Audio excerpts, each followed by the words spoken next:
You're listening to School Counseling Simplified, a podcast with easy-to-implement strategies for busy school counselors. Here's your host, Rachel Davis from Bright Futures Counseling. Let's play a little game of Would You Rather, School Counselor Edition. Okay, would you rather spend your weekend planning a group or spend your afternoon sitting in irrelevant PD? Yikes. Or would you rather be the only counselor with no one to collaborate with, or to spend hours searching online for engaging activities? All of these options are pretty bad, right? But unfortunately, they're all too real. But what if I told you I had a solution for you? What if I told you I had access to hundreds of school counseling lessons, groups, and activities, counselor-specific trainings on the topics you need most, and a community of like-minded school counselors to support you? You would say, yes, please. Well, that is what Impact is all about. Impact is my monthly membership for school counselors, and it helps you with all of these things. You get access to hundreds of resources. That's unlimited free downloads. Log in and get what you need right away to every single resource that's in my store. We add new resources each and every month. We're adding a new middle school and elementary resource each month, and some of these are bonus Impact exclusives, meaning that you can get resources just for members. You can request resources that you need and easily search so you can find exactly what you're looking for. And let's talk about the trainings, counselor-specific trainings on the topics you need most. We do these each and every month as part of our Coffee with the Counselor series. Impact members get to join for absolutely free. You earn PD certificates and you get exclusive access to members-only things like the Ultimate Small Group Experience and our Summer Summit Conference. And the community. Y'all, this is possibly my favorite part of Impact. I so look forward to jumping on these calls, to getting to know counselors who are similar to me and also completely different. It's so fun to hear from your experiences and your challenges, and everyone brings a unique perspective to the table. We have an exclusive online community, and we even have a cool app where you can chat with other counselors in these community circles. We have our monthly calls, like I mentioned, twice a month, and we share wins, troubleshoot tough cases, and just talk about what it's like to be a counselor, because so often we're on our own island at our school sites. So if any of that sounds like it's for you, I would love to see you inside Impact. Go to stressfreeschoolcounseling.com/impact to solve all of your counselor problems. And I have a special offer for my listeners. Use code POD at checkout to save 10% off your first month. Okay, let's go to today's episode. Hey there, thanks for listening to another episode of School Counseling Simplified. So as you know, we've been talking a lot about anxiety, and I hope you've really been enjoying this segment on the podcast.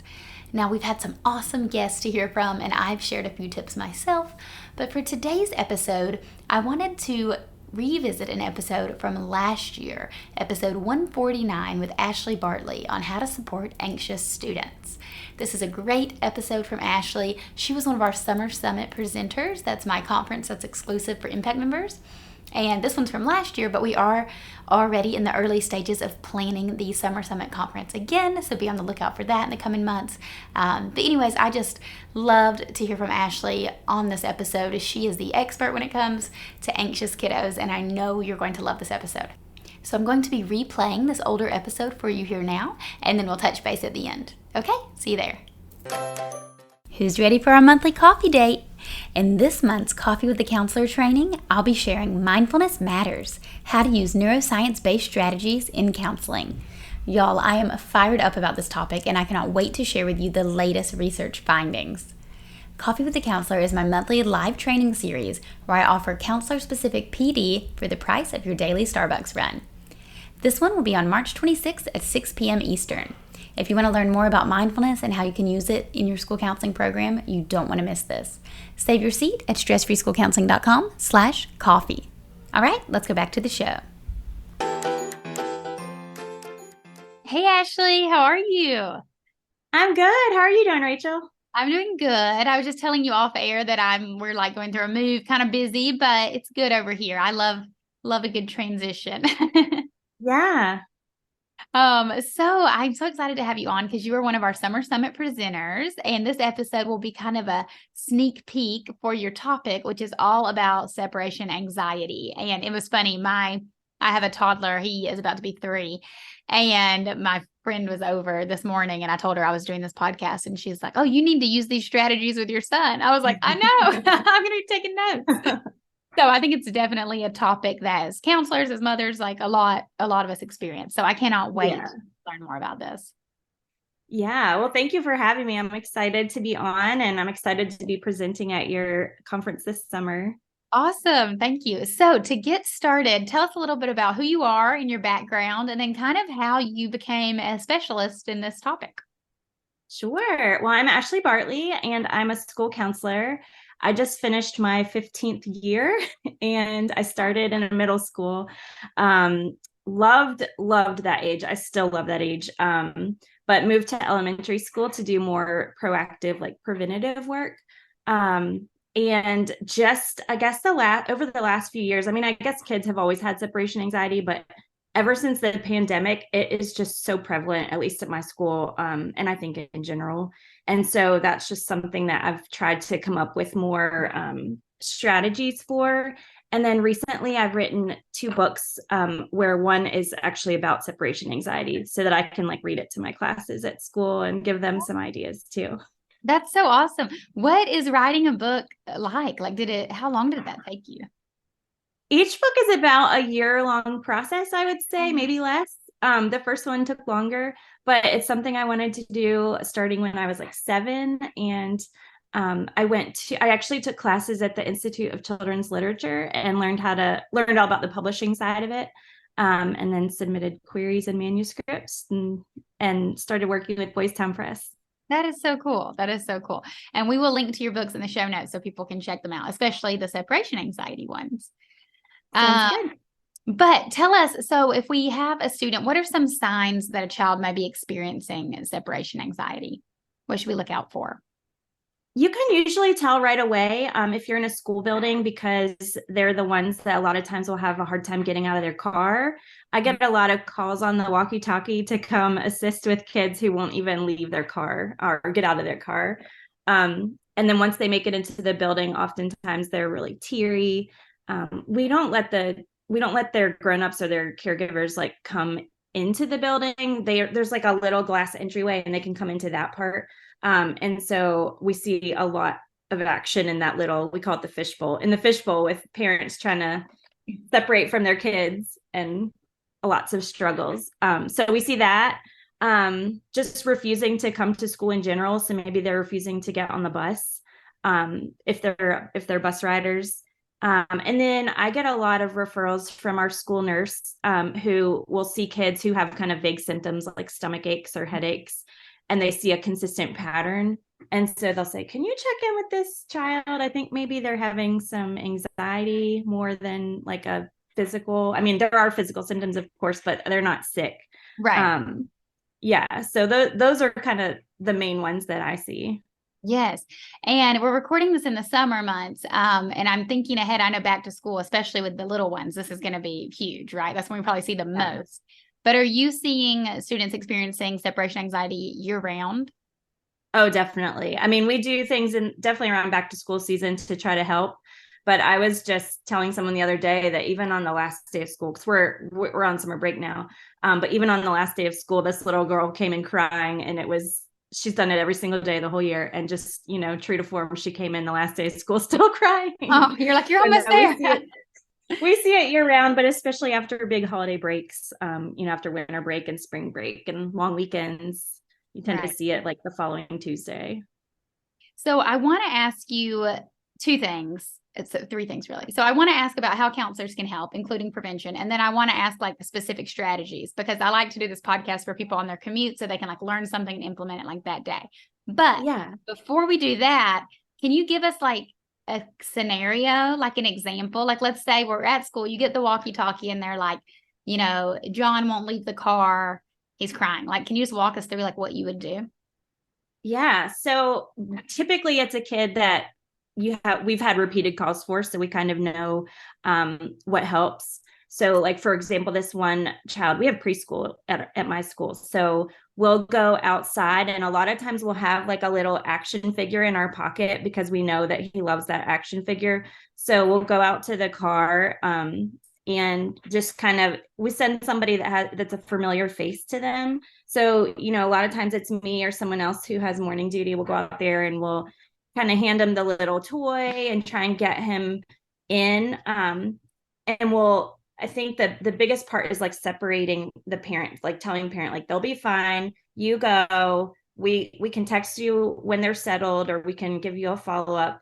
But just getting them to say a quick goodbye and going, and then we can kind of distract the child and bring them into the school building and get them excited about their day. So I might ask them like what their lunch choice is, and I'll get them to show me their cubby and where they hang up their stuff, and like see if they have any classroom jobs they can do, and then let them sit with a friend or familiar faces. And so that's typically what we do. Sometimes we get the safety patrols involved, so we'll get the fifth graders to walk them down to their classroom.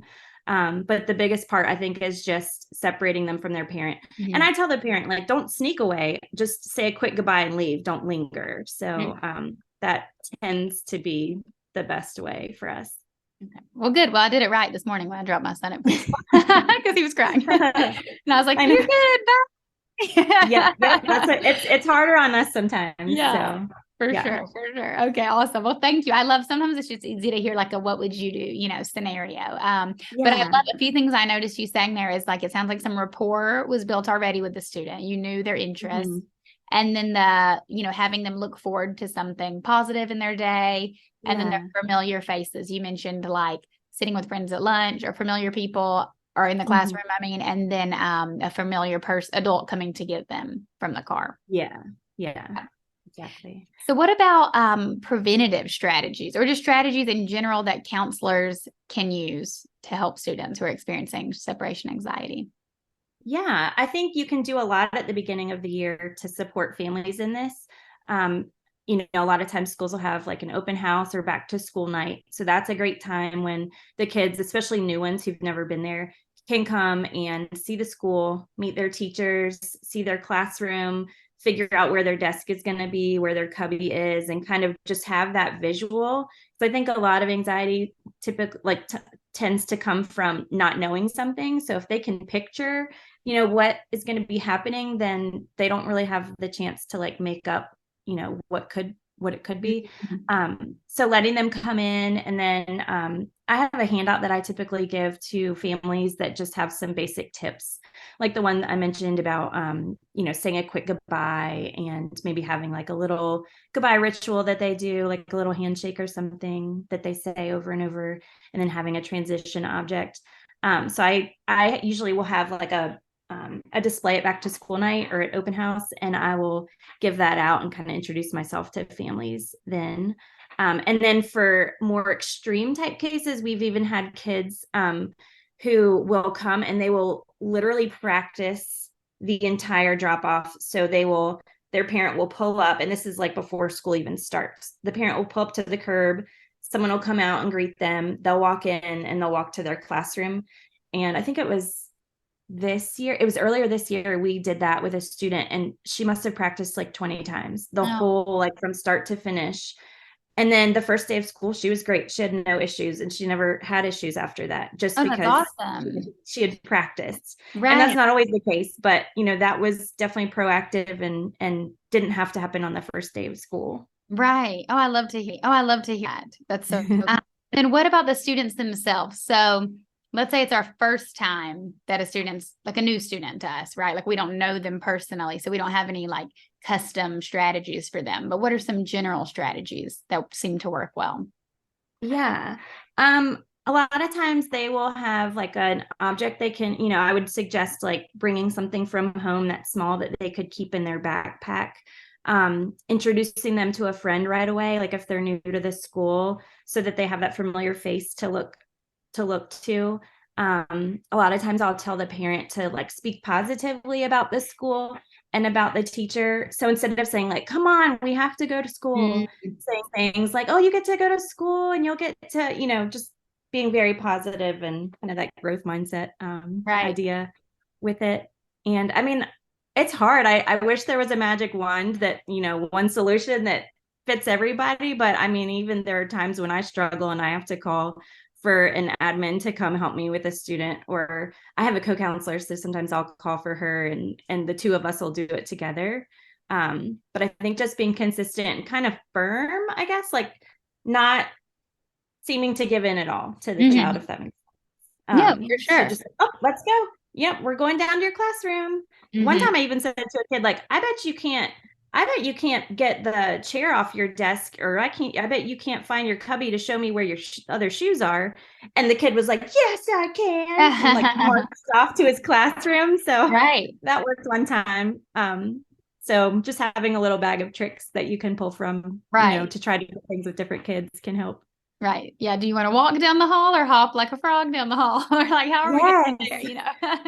Sometimes you have to do whatever it takes. Right. Right. I love that. Okay. Awesome. Well, I'm feeling more empowered. I hope the listeners are too. What about any other things that are just coming to your mind that we can do to support these students? Um, Sometimes even like playing out a what if scenario. I guess it's kind of like a CBT strategy, but we've had kids who their fear is like that their parent isn't going to come back at the end of the day. And so I'll kind of role play that with them, or just say like, okay, well, let's say that something comes up and your parent isn't right there, at pickup time. What would we do?